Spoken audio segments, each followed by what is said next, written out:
Welcome to the Slop Farm. Enjoy the video. In this video, I will explain how to make pickled cucumber and carrots. First, select fresh, firm cucumbers and carrots. Wash them thoroughly and then slice them thinly, aiming for about 1/8 of an inch thick. Next, prepare your pickling brine by combining water, vinegar, salt, and a touch of sugar. This simple mixture forms the foundation of your delicious pickled vegetables. Ensure all ingredients are ready before moving to the next step. Once your vegetables are sliced, it's time to focus on the brine. Gently heat your water, vinegar, salt, and sugar mixture until the salt and sugar are fully dissolved. Do not boil it vigorously. While the brine is heating, tightly pack your sliced cucumbers and carrots into clean, sterilized jars.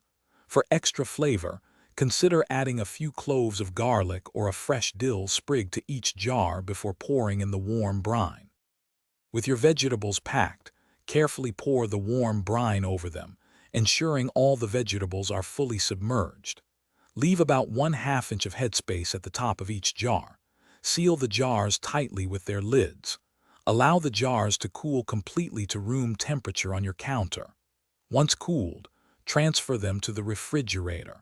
For the best flavor, let them pickle for at least 24 hours before you start enjoying your homemade treat. Your delicious pickled cucumbers and carrots are now ready to enjoy. Store them in the refrigerator, where they will stay fresh and crisp for 2 to 3 weeks. These versatile pickles are perfect as a tangy side dish, a crunchy addition to sandwiches, or simply as a refreshing snack. They add a wonderful zest to any meal. Remember to check the description below for links to smart speakers and other great deals to enhance your home experience. Thanks for watching. Thanks for watching. Consider subscribing if we helped you today.